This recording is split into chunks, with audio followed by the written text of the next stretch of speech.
ሸይጣን በሰው ልጆች ላይ የሸረበው ሴራ ሽርክ እንዴት ተጀመረ? የኖህ ዘመን ህዝቦች እንዴት ማሻረክ ጀመሩ? በኖህ ዘመን የነበሩት 5 ደጋግ ሰዎች እንዴት ሊመለኩ ቻሉ? አሰላሙ አለይኩም ወራህመቱላሂ ወበረካቱ። ዛሬም በሌላ የታሪክ ቪዲዮ ተመልሰናል። ታሪካችንን ከመጀመራችን በፊት ሰብስክራይብ ካላረጉ የሰብስክራይብ ምልክቷን በመጫን ቤተሰብ ይሁኑ።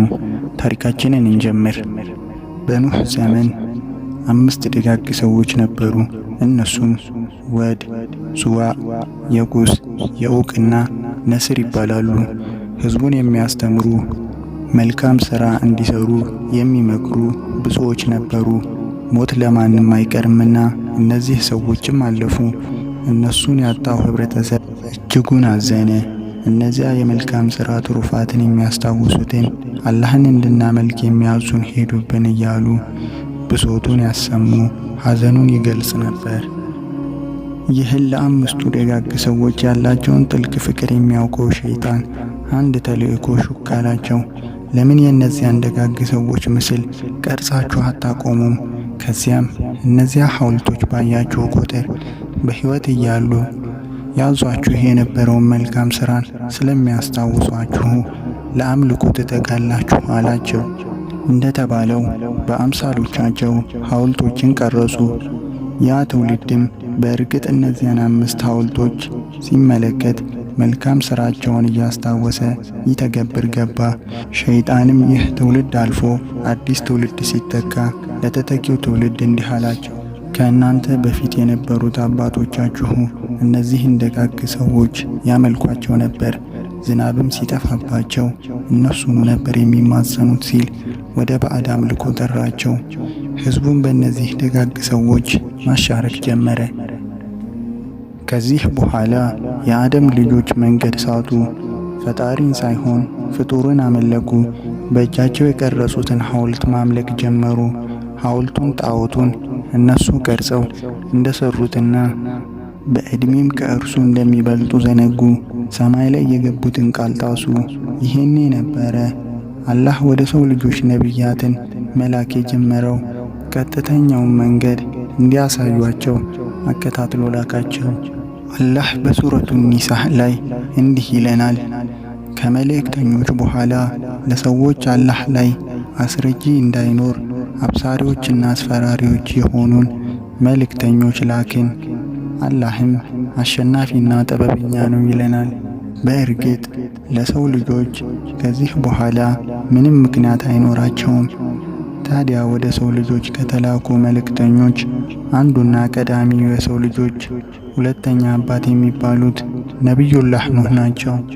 ስያሜዋን ከስማቸው በተወሰደው ምዕራፍ ውስጥ ስለ ተልእኳቸው ስላሳለፉት እልህ አስጨራሽ ትግል የሰው ልጆች ከሽርክ ለማውጣት የከፈሉት ወደር የለሽ መስዋዕትነት ተተርኳል። አላህ በተከበረው ንግግሩ የዚህን ነቢይ የ950 ዓመት እልህ አስጨራሽ ትግል እንዲህ ሲል ይጀምርልናል። አላህ በሱረቱ ኑህ ላይ እንደዚህ ይለናል። እኛ ኑህን ሕዝቡን እጅግ አሳማሚ የሆነ ቅጣት ሳይመጣበት በፊት አስጠንቅቅ የሚል መልእክት አስይዘን ወደ ሕዝቡ ላክን። እርሳቸውም ሕዝቦቼ ሆይ እኔ ለእናንተ ግልጽ አስፈራሪ ነኝ አሏቸው። አላህን ብቻ አምልኩ፣ ፍሩትም፣ ታዘዙኝም። በቃ የጥሪው ማጠንጠኛ ይህ ነው። አላህን ብቻ አምልኩ፣ ከእርሱ ውጭ የሚመለኩትን ሁሉ ራቁ። አያይዘውም ይህን መለኮታዊ ጥሪ የመቀበልን ትሩፋት እንዲህ ሲል ነግሯቸዋል። አላህ በተከበረው የቁርአን ቃሉ እንደዚህ ይላል። ይህ ከሆነ ኃጢአቶቻችሁን ይምርላችኋል፣ እስከ ተወሰነም ጊዜ ያቆያችኋል። የአላህን ወሰን ቀጠሮ በመጣ ጊዜ ቅንጣት እንዲዘገይ አያደርግም። የምታውቁ ብትሆኑ ኖሮ በፍቃዱ ባደራችሁ፣ በብቸኝነት ባመለካችሁት ነበር። ታላቁ መልእክተኛ በሸይጣን የተተከለውን መርዝ ለመንቀል እጅግ ማስነዋል። በዚህም የተነሳ ብዙ ችግሮችን ተጋፍጠዋል። ከፍተኛ ግፍም ተፈጽሞባቸዋል። ትግላቸውንና ከህዝባቸው ያገኙትን ምላሽ እንዲህ ሲል አላህ ሱብሓነሁ ወተዓላ በሱረቱ ኑህ ላይ ይገልጽልናል። እንዲህም አለ፣ ጌታዬ ሆይ ሌትም ቀንም ሕዝቦችን ጠራሁ፣ ግና ጥሬ ከእውነት ሽሽትን እንጂ አላከለላቸውም። ምሕረትን ትለግሳቸው ዘንድ ጥሪ ባቀረብኩላቸው ቁጥር ጣቶቻቸውን ከጆሮዎቻቸው ውስጥ አደረጉ፣ ልብሶቻቸውንም ተከናነቡ። ፊት ነሱኝ፣ በክህደትና በእንቢተኝነታቸው ጸኑ፣ አለቅጥ ተኩራሩ። አሁን ሽርክን እንጂ አሻፈረኝ አሉ ነቢዩላህ ኑህ ዓለይሂ ሰላም። በማስከተልም ከአላህ ቅጣት የማስፈራራትና ከአላህ ጸጋ የማጓጓት የጥሪ ስልት ተከተሉ። በይፋም በድብቅም ተጣሩ። ነገር ግን ሕዝቦቻቸው በኩራታቸውና በሽርካቸው ላይ ጸኑ። ኑህም ረዥምና ፈታኝ ትግልን አሳልፈዋል። በእርግጥ 950 ዓመት መጣራት ናትን ይፈትናል። የሕዝባቸውን እምቢተኝነት እንዲህ ሲሉ ለዓለማት ጌታ ያቀርባሉ። አላህ በሱረቱ ኑህ ላይ እንደገለጸው ኑህ እንዲህ አለ፣ ጌታዬ ሆይ አመፁብኝ፣ ገንዘቡና ልጁ ከጥፋት በስተቀር ምንም ያልጨመሩለትን ሰው በአርአያነት ተከተሉ፣ ትልቅም ሴራን አሴሩ። አዎን ትልቁን ሴራ አሴሩ። ኑህንም የመግደል እቅድ አወጡ። በአደባባይ እንዲህ አሉ። አላህ ሱብሓነሁ ወተዓላ እንዲህ በአሹዓራ ላይ ገልጿል። ሕዝቦቹም ይህን አላህን ብቻ አምልኩ የምትለውን ጥሪ አልተውም ካልክ አንተ ከሚወገሩት ትሆናለህ አሉት። በያዙት ባዕድ አምልኮ ላይ ለመቀጠል አደራ ተባባሉ። እንዲህም አሉ።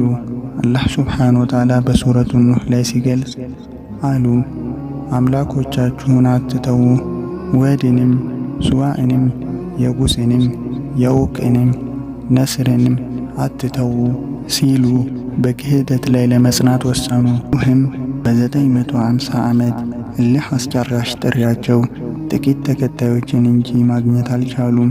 አዲሱም ትውልድ የቀደምት አባቶችን መንገድ እየተከተለ የተውሂድን ጥሪ አሻፈረኝ አለ።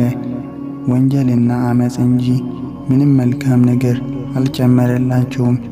የሕዝባቸው ሕይወት አላስፈላጊ እንደሆነ ተረዱ። መኖራቸው ወንጀልን የሚጨምር ከሆነ አለመኖራቸው እንደሚሻል አመኑ። እጃቸውንም እንዲህ ሲሉ ወደ አላህ አነሱ። አላህ በሱረቱ ኑህ ላይ እንደዚህ ገልጸዋል። ኑህም አለ፣ ጌታዬ ሆይ ከከሃዲዎች በምድር ላይ አንድንም አትተው። በሱረቱል ቀመር ላይም አላህ እንደዚህ ይገልጸዋል። ጌታውንም እኔ የተሸነፍኩኝ ነኝና እርዳኝ ሲል ጠራ። ለጥሪያቸው ፈጣን ምላሽ ሰጠ። አላህ በሱረቱል ቀመር ላይ እንዲህ ይላል፣ ወዲያውም የሰማይን ደጃፎች በሚንቧቧ ውሃ ከፈትን፣ የምድርንም ምንጮች አፈነዳን። ውሃውም የሰማዩና የምድሩ በእርግጥ በተወሰነ ላይ ተገናኘ። ከታች ውሃ ይፈልቃል፣ ከላይ ውሃ ይዘንባል። በሁለቱ መሃል ሕዝባቸው ሰጠመ። አላህ የነቢያትን ተልእኮ ለሚያስተባብሉ ሁሉ መቀጣጫ የሆኑ ዘንድ በተከበረው ንግግሩ ታሪካቸውን ተረከልን። አላህ በሱረቱል ፉርቃን ላይ የኑህን ሰዎች መልእክተኞችም ባስተባበሉ ጊዜ አሰጠምናቸው፣ ለሰዎች መገሰጫ አደረግናቸው፣ ለበደለኞችም አሳማሚ ቅጣት አዘጋጅተናል። በሌላ የቁርአን ምዕራፍ መርከቧ እንደ ትውስታ እንደተተወች ይጠቁመናል። አላህ በሱረቱል ቀመር ላይ እንዲህ ይላል፣ ተአምር አድርገንም በእርግጥ ተውናት፣ ከተገሳጭም አለንን። ቅጣቴና ማስጠንቀቂያዎችም እንዴት ነበሩ! አዎን ለሰው ልጆች ምልክት ሆነው አልፈዋል። መርከቡ በታየ ቁጥር የኑህ መርከብ ትዝ ይለናል። ጥቂት አማኞችን አላህ እንዴት እንዳዳናቸው ይታሰበናል። የእንቢተኞች ፍጻሜ በአይነ ህሊናችን ይታወሰናል። ይገርማል። ባዕድ አምልኮ እንዴት ከባድና ከሰው ልጆች ልብ ማውጣት እንዴት አስቸጋሪ እንደሆነ ከዚህ ታሪክ እንረዳለን። ሸይጣን በሰው ልጆች ላይ የሸረበው ሴራ ግን በውሃው መጥለቅለቅ ከተፉት ሰዎች ጋር አብሮ አልጠፋም። ዓመታት ተሻግሮ እነዚህ የአላህ ደጋግ ባሮች እንደ አዲስ እንደተመለኩ ዕውቁ የቁርአን ተንታኝ የነቢዩ ሰለላሁ ዐለይሂ ወሰለም አጎት ልጅ ኢብኑ አባስ ረዲየላሁ አንሁ እንዲህ ይሉናል።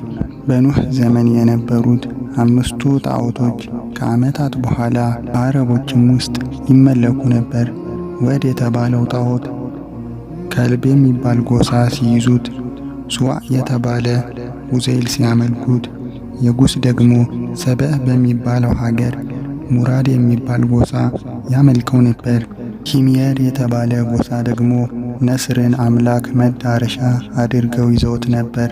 እንግዲህ ወደ አደም ልጆች ባዕድ አምልኮ ሽርክ እንዲህ ነበር የገባው። በሂደትም ቅርጹን እየለወጠ የተለያዩ አምልኮች ይደረጉ ቀጠለ። አላህ በርካታ ነቢያት እየላከ የሰው ልጆችን ከስህተታቸው እንዲያወጧቸው መጽሐፍን እያስያዘ ልኳቸዋል። ታላቁ መልእክተኛ ሰለላሁ ዐለይሂ ወሰለም መልእክታቸውን ሲጀምሩ በካዕባ እና በዙሪያዎቿ 360 ጣዖታት ነበሩ። ቁረይሾች የነቢዩላህ ኢብራሂም ዐለይሂ ሰላም ምስል ያለበትን ጣዖት ቀርጸው ወደ አላህ እንቃረባለን እያሉ ይማጸኑ ይዘዋል። ከፊሎቹም የእንጨት ጣዖት አልበቃቸው ብሎ በሚበሉት ተምር አማልክትን እየሰሩ ያመልካሉ። ድንገት ከራባቸው ደግሞ አማልክቶቹን ይቅርታ ጠይቀው እያፈረሱ ይበሏቸዋል። አሁን የሰው ልጅ ራሱን የዚህን ያህል አዋርዶ ነበር። ታዲያ ያኔ የሰው ልጅ አዲስ ብርሃን እየተጠባበቀ ነበር። አዛኙ ጌታም የነቢያትን አይነታ የመጨረሻውን የሰው ልጆች ነቢይ አድርጎ በቁርአን ነቢዩን ሰለላሁ ዐለይሂ ወሰለም ላካቸው። የሰው ልጆችን ወደ ተፈጠሩበት የኢስላም ጎዳና ለመመለስ ከራሳቸው ጋር ለማስታረቅ ሌት ተቀለፉ። ሕዝባቸውም ካለበት የጣዖት አምልኮ ወጥቶ አንዱንና ኃያሉን ጌታ እንዲያመልክ ጥሪ ያቀረቡለት። የሕዝባቸው ምላሽ ግን እንዲህ የሚል ነበር። አላህ በሱረቱል ሷድ ላይ እንዲህ ሲል ገልጾታል። አማልክቶቹን አንድ አምላክ አደረጋቸውን? ይህ አስደናቂ ነገር ነው አሉ።